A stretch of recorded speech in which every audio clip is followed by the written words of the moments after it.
Hey everyone, welcome back to the channel. My name is Joseph. I'm a radiology resident at UAB, but on the side I like to do some 3D printing, and I have a school community called at Made by J. Willis Studio, so feel free to join if you want to ask me a question. Today's question is coming from Elizabeth, and she wants to understand thread theory. So this is something that I think a lot of people that do 3D printing kind of struggle with initially, and it's not really that difficult, so hopefully this will make things clearer for anyone that has questions about it.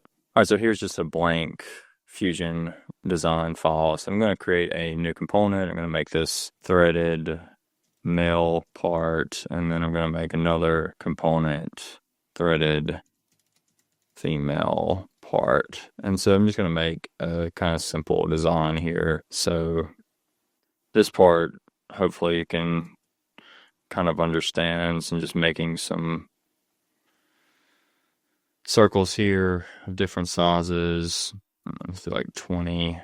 And one thing just in general to think about is most of the time 3D printed threads work a lot better when they are big. So the bigger you can make them, the better, just as a general rule. And, I know sometimes if you're trying to design a certain thing, it's hard to make bigger threads, but if you can help it, try to make them as big as possible, because especially FDM 3D printers, they're kind of notorious for sometimes being difficult to deal with threads. And so I'm going to make this into a hexagon, like a nut, essentially. Doesn't really matter on this, but should make it clear. And so I'm just making this extrusion the exact same size as the other. And so now we have our two parts. I'll color them really quick. Make one that color. We'll just leave it like that. This seems fairly straightforward. Let's make our top a little bit bigger to make it look more realistic, I guess. I think it's probably the depth of the top. It's not realistic. Have a big chunky bolt. Okay, and so this is good enough for this example. All right, so now we have the design here by itself, and what I want to do is just show you one way to do this that's actually not correct, and then show you the correct way to do it. So if we go to create and then click on thread, you can see here we already have that selected kind of automatically, but if it doesn't select it, select here. And one thing you need to do is turn on modeled. So that actually models the thread. It will slow down your computer, but if you're trying to 3D print these, you have to turn on modeled for it to work. If you don't have a model, this is just showing a representative thread, which is easier on your computer, but it's not actually, in the actual model itself. We want to leave it on full length. The thread type, generally I just leave that unchanged. Size is 20 millimeters, which is the size of our shaft that we made earlier, which I would just leave that the same. And then the designation, if you change this, you can tell that it changes the pitch. So in general, I try to leave it as high pitch as I can so that you get a more coarse and easier to print thread. And then all of these others are the same. And then as far as remember size, you can select that if you want to, just so that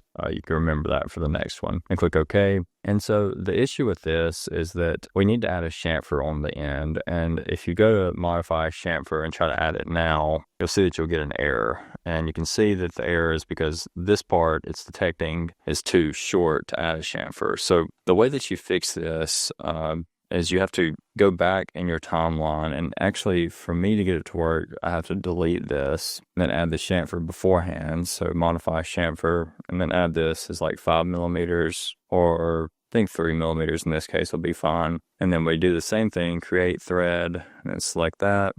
Everything is the same as last time. Click OK. And then if we drag the thread before the chamfer, you can see that it goes through the chamfer. So I'm just going to undo that real quick. Right now, the thread is just on the shaft that's not chamfered. And so if you printed this off, it would never thread on, because this is kind of blocking it. And what you want is for the thread to go through the chamfer. So again, if we drag this before the chamfer, you see that it'll cut through the chamfer and kind of tapers off out here. So this is what you actually want it to look like. So that is how you do the threading here. And so the next step with this is to do press pull. So if you do modify and then press pull is at the top, and then we're just going to select that surface and then the bottom surface. So hold Command and click the bottom surface. So now we selected both sides of the thread, and just do like -0.1 is what I usually start with. And you can see here how those kind of cut in. So basically you're just adding some clearance for yourself for 3D printing because it's not perfect. And usually -0.1 works for me. So click OK. And so now we have our thread for the male part. And then good news for the female part is I generally don't do anything besides just add the thread, and it usually works. So you could add the chamfer again. You could do some other things, but in general, I just leave it how it is, and it doesn't really give me any issues because this part has been adjusted appropriately. You could also push-pull this as well, and sometimes that helps, but most of the time I don't even have to do that. So that is how I do the threads. So another thing to consider just in general is when you're tightening things, if you can tighten it from within the thread instead of pushing against this, that's usually ideal. For example, if you're trying to make something tight and you can thread it where as you go through the thread, the tightness comes from pushing against the threaded part instead of pushing against the head here, that's more ideal because this is going to be easy to break. And in general, you want to print these like this, right? So this is the print bed and you want to print it up. You don't need to use supports on this. So never use supports with your threads. One kind of exception to that sometimes is if you're printing something, say you have like a big wall here and you need to put a threaded part in. I generally don't recommend that. I would look into learning how to use brass inserts if you're going to put threads on the side of things like that. But sometimes you might have to do that. So I would recommend maybe doing some more push-pull on that, because in general on the side like that it's going to be hard to print threads and the tolerances aren't going to be as good, or the clearances aren't going to be as good. So just wanted to mention that at the end, and let me know if you have any questions. Thanks for watching.